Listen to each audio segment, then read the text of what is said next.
Kalau ada yang berkata dia mendapatkan takdir yang tidak sesuai dengan harapan dan perencanaan. Banyak orang berkata, Allah itu takdirnya tidak adil buat saya. Kadang-kadang kita sering dengar itu ketika orang berteriak di samping ICU mendapati keluarganya sakit bertambah parah ataupun meninggal. Dia berkata, Allah tidak adil. Nah, kalau ada yang berkata, Allah itu tidak adil, pertanyaan kita balik sederhana. Kalau Allah tidak adil, terus siapa yang adil kalau Allah itu sudah kita sebut dengan sebutan yang tidak adil? Jadi tidak ada. Allah itu pasti adil. Allah itu pasti sayang. Kalau Allah ngirimkan berbagai macam peristiwa yang terjadi pada kehidupan kita, walaupun tampaknya itu pahit, tapi pasti ada kebaikan yang terkandung dalam setiap peristiwa. Apa yang kita lihat tidak menggambarkan apa yang akan kita dapatkan di masa mendatang. Saya ambilkan analogi yang sederhana. Kita, Bapak dan Ibu, kalau ada mendapati seorang ikhwan datang ke dokter. Ketika dia datang ke dokter, kemudian divonis sama dokter. Dokternya mengatakan, ini sudah berapa lama infeksinya, Pak? Sudah 3 bulan. Kok baru dibawa ke tempat kita hari ini? Ya, ini itu alasan disampaikan oleh pasien. Dokter memeriksa lagi. Akhirnya sang dokter dengan berat berkata, Pak, kami sudah mendiagnosa luka tetanus dan infeksi pada kaki Bapak. Tidak ada jalan pengobatan kecuali satu. Jalan pengobatannya adalah Bapak harus diamputasi. Sang pasien ketika mendengar amputasi kan langsung kaget. Ya Allah. Lalu kemudian langsung berkata, yakin dok harus diamputasi? Iya. Perhatikan Pak, Ibu. Amputasi ketika disebut antara pasien sama dokter itu cara pandangnya beda. Dokter ketika mengatakan pasien itu konotasinya baik atau buruk? Dokter ketika mengatakan harus diamputasi baik atau buruk? Baik.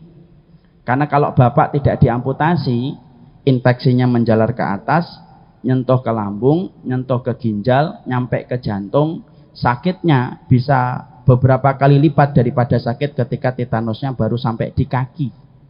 Akhirnya menyebabkan kematian yang fatal. Itu dokter.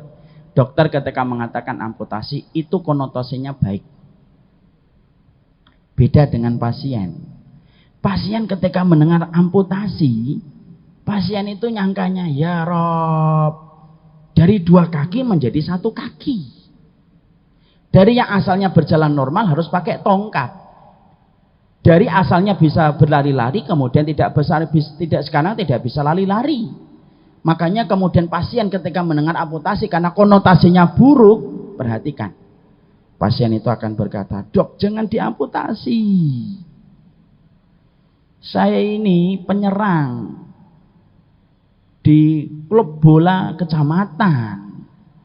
Kalau Bapak amputasi saya, terus gimana karir saya menjadi penyerang di klub sepak bola kecamatan? Di situ kita dapatin kata-katanya satu, amputasi. Tapi cara pandang dokter dengan cara pandang pasien itu beda banget. Kenapa pasien itu memandangnya itu buruk? Karena dia tidak tahu kalau dia tidak dipotong, fatal akibatnya, impactnya, penyakit itu bisa menjalar ke jantung, membunuh dia, mencekik pernafasan dia, dan akhirnya kematian.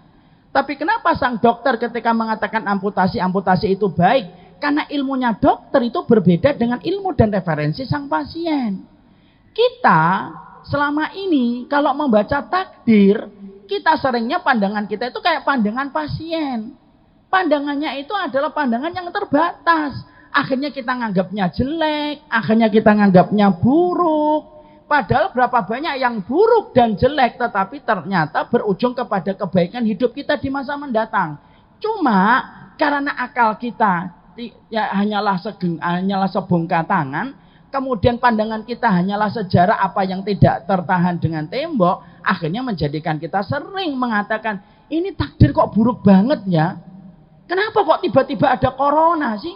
Kenapa kok tiba-tiba ada gempa? Kenapa kok tiba-tiba ada tsunami yang kemudian ada pada kehidupan orang? Lalu akhirnya kita itu bersuudzon kepada Allah. Padahal Allah itu tidak pernah salah produk takdirnya.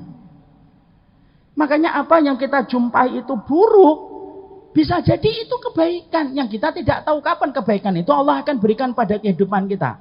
Lihat Rasulullah, Nabi Muhammad ketika beliau terusir dari kota Mekah, lalu kemudian terusir dari kota Mekah untuk pindah ke kota Madinah. Kalau kita pikir secara logika, terusir dari kota Mekah itu kan buruk. Karena terusir. Padahal kota Mekah itu kota kelahiran Rasulullah. Nabi itu yang paling berhak untuk menguasai kota Mekah itu Nabi Muhammad. Kenapa? Karena beliau keturunan langsung dengan Nabi Ibrahim yang membangun kota Mekah. Tapi justru ketika Nabi terusir dari kota Mekah pindah ke kota Madinah, justru di kota Madinah yang identik dengan pandangan mata itu kalah karena terusir dari kota Mekah. Justru kota Madinah itu akhirnya memberikan buah yang manis. Kemenangan Nabi itu bukan ketika di Mekah, tapi kemenangan Nabi diperoleh dari kota Madinah. Jadi di situ kita menjumpai takdir itu tidak ada yang salah. Dan saya khawatir nih, nanti entah corona, entah penyakit, entah bangkrutnya kehidupan kita, entah tiba-tiba ada keluarga kita yang sakit, tiba-tiba ada dokter mengonis keluarga kita kena kanker, kena tumor, apapun itu, tiba-tiba anak kita divonis oleh dokter bahwasanya terkena penyakit yang berat, pastikan takdir tidak ada yang salah. Yang salah itu cara kita membaca takdir itu. Karena Allah tidak pernah mampu mengeluarkan produk yang gagal ketika memberikan mandorot dan keburukan bagi kehidupan manusia. Pasti ada kebaikannya. Corona ini walaupun tampaknya ngeri, ada nggak kebaikannya? Pasti. Apa kebaikannya Ustadz? Saya nggak ngerti sekarang. Tapi yang pasti mungkin kebaikannya kita akan dapatin entah 20, entah 30 tahun lalu, entah 30 tahun akan datang. Ada kebaikan yang Allah berikan karena setiap takdir itu selalu menimbulkan satu pelajaran dalam kehidupan manusia.